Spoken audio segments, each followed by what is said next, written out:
datang di Cerita Maya bersama aku, Maya. Kali ini aku pengen yang beda nih teman-teman. Aku mau bahas cerita-cerita yang viral. Maksud aku cerita horor yang viral di Indonesia pada tahun lalu sampai dengan awal tahun ini. Jadi ada apa aja? Kita langsung ceritain listnya singkat-singkat, biar kalian tahu. Kalau kalian kepo, kalian bisa cari ceritanya melalui list yang aku punya ini. Oke, langsung aja kita simak di cerita yang pertama. Jadi jangan heran kalau ada banyak cerita seram yang beredar di kalangan masyarakat. Tapi uniknya, seluruh daerah di Nusantara itu punya kisah seremnya masing-masing. Ini terbukti dengan adanya masing-masing hantu di tiap daerah yang udah diceritakan turun-temurun.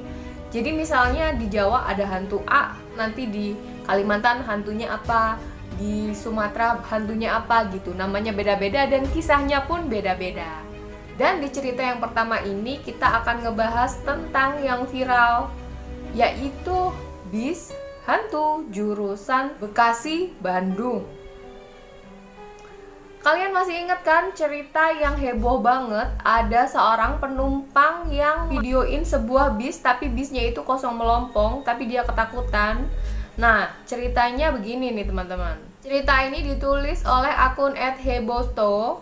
Dikisahkan pada suatu malam, @hebosto ini awalnya dia biasa aja naik bis, santai aja gitu. Pengennya sambil merem-merem, karena di dalam bis dia niatnya mungkin pengen tiduran gitu ya, pengen santai, relax. Tapi setelah dia perhatikan, ternyata seluruh penumpang bis yang ada di bis itu mukanya pucet-pucet. Dan gak lama kemudian kecium bau yang sangat anyir. Aduh, serem gak tuh guys? Kalau seluruh penumpang bismu mukanya pucet dan baunya anyir, kalau aku sih udah turun di jalan itu guys. Karena dia merasa ada yang gak beres, akhirnya dia berusaha merekam kejadian yang dia alami di bis itu menggunakan smartphone miliknya. Tapi sayangnya, hasil dari tangkapan kamera smartphone miliknya tidak menunjukkan adanya penumpang lain selain dirinya yang ada di bis tersebut. Kan aneh. Padahal kondisinya dia ketakutan banget dan dia pengen nunjukin bahwa penumpang yang ada di dalamnya itu penuh, sesak, dan isinya orang yang pucet-pucet semua plus bau anyir.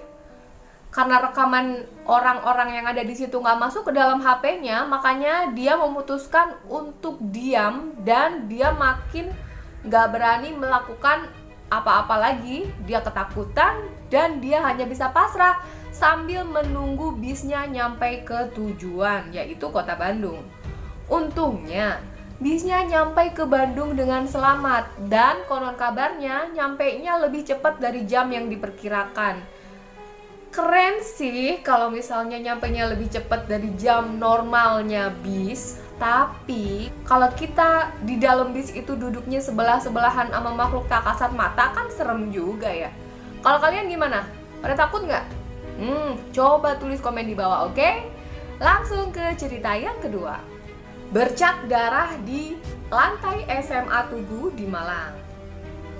Kota Malang itu sebenarnya punya banyak cerita mistis, tapi cerita ini adalah cerita yang paling melegenda, yaitu lantai di aula SMA Tugu yang ada di Malang itu ada bercak darah yang tidak bisa hilang walaupun sudah dibersihkan berkali-kali.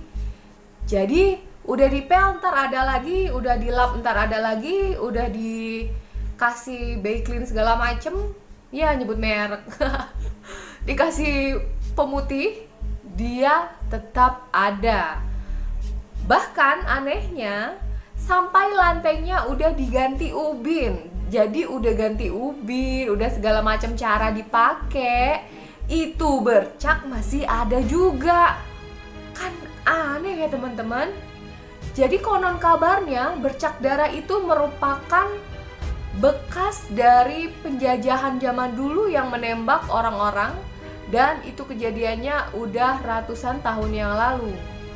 Akhirnya karena bercak darahnya ini bandel banget gak mau hilang, pihak SMA Tugu di Malang itu mengubah lantainya menjadi lantai kayu yang berwarna gelap, sehingga nggak kelihatan lagi bercak darah yang ada di lantai gitu, biar lebih aman dan biar lebih nyaman.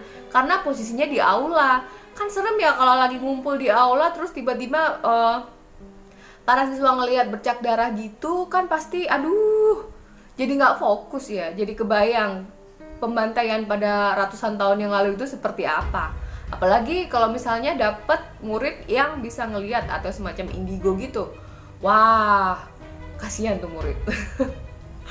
Ini mirip-mirip sama cerita yang sebelumnya pernah aku posting di ceritanya kisah rumah Bapak Dodit Mulyanto.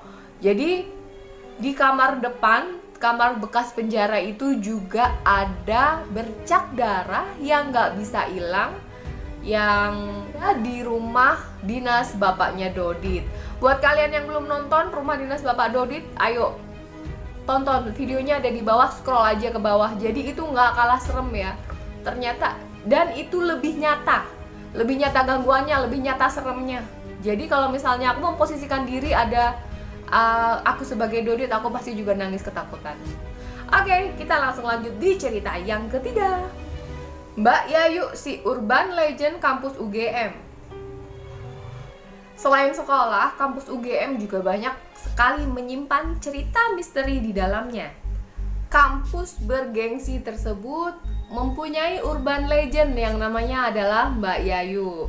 Arwah yang satu ini sudah terkenal seantero kampus, dan sosoknya sering terlihat di malam hari baik melalui CCTV maupun mata telanjang.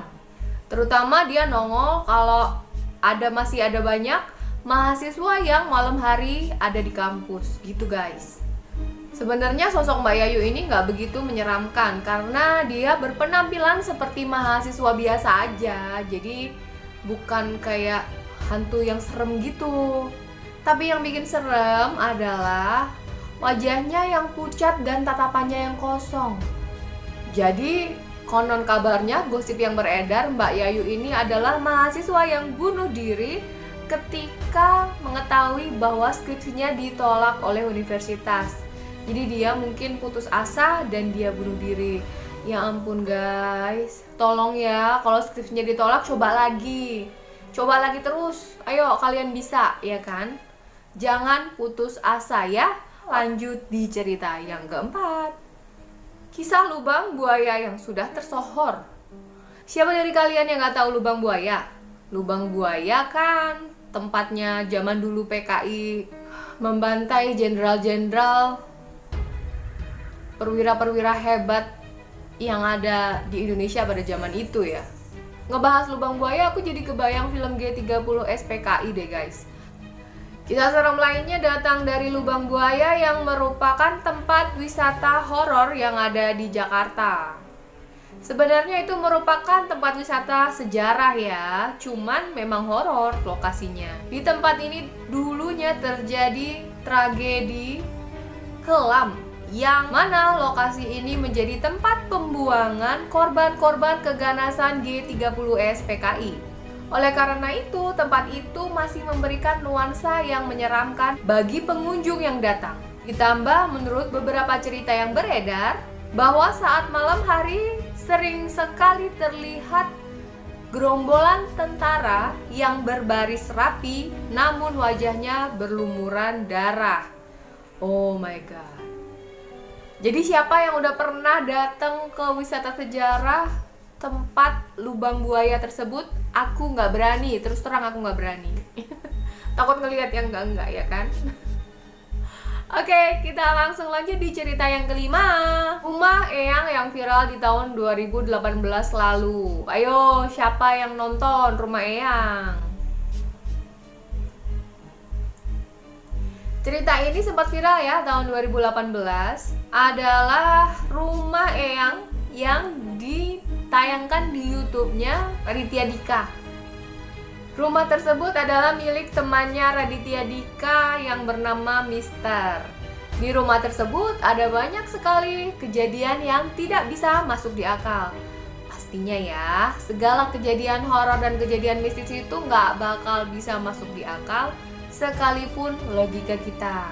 Contohnya seperti lemari yang tiba-tiba bergerak sendiri, lemari yang keluar bunyi-bunyian, piring-piring yang bunyi pecah-pecah sendiri. Kemudian penampakan setengah badan yang berjalan di belakang rumah. Lalu ada juga alat pel yang berubah menjadi sosok kuntilanak, dan masih banyak lagi. Buat kalian penggemar cerita horor pasti udah pernah nonton cerita ini. Dan yang terakhir, cerita terakhir yang pengen aku bahas di sini adalah KKN Desa Penari. Saking banyaknya yang ngebahas cerita tentang KKN Desa Penari, bahkan ada yang versi A, versi B, versi C, bahas dari sudut pandang mereka masing-masing. Jadi kisah ini pertama kali diviralkan oleh akun Twitter Simple Man.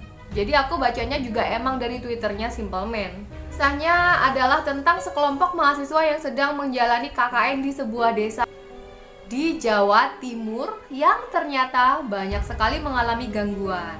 Gangguannya apa aja? Mulai dari kemunculan makhluk gaib sampai mahasiswa tersebut mengalami kesurupan dan gangguan yang lain. Bahkan yang paling parah, 2 dari mahasiswa yang KKN di desa tersebut mengalami hal di luar nalar akibat melanggar aturan yang ada di desa tersebut. Pada akhirnya mereka pun meninggal dunia pada waktu yang berbeda. Cuman inti dari cerita yang disampaikan di KKN Desa Penari ini yang aku tangkap adalah tentang sopan santun. Jadi di mana langit dipijak, di situ langit dijunjung. Kalau kalian menetap di suatu daerah, kalian harus patuh sama aturan yang ada di daerah itu. Karena kita nggak tahu gimana riwayat leluhur-leluhur sebelum kita ada. Jadi memang sopan santun, tata krama dimanapun kita berada harus dijunjung tinggi. Oke teman-teman, segitu dulu cerita Maya hari ini. Jangan lupa like, komen, dan subscribe buat ngedukung channel aku biar makin berkembang ke depannya. Juga buat kalian yang punya saran dan kritik, bisa sampein, bisa tulisin di komen deh, gak apa-apa deh. Atau kalian yang punya cerita misteri yang paling serem, yang paling horor, bisa DM ke Instagramnya cerita_Maya. Buat kalian yang udah subscribe, jangan lupa nyalain bel notifikasi biar kalian tahu kapan video aku di-upload. Dan sampai ketemu lagi di Cerita Maya episode berikutnya. Bye!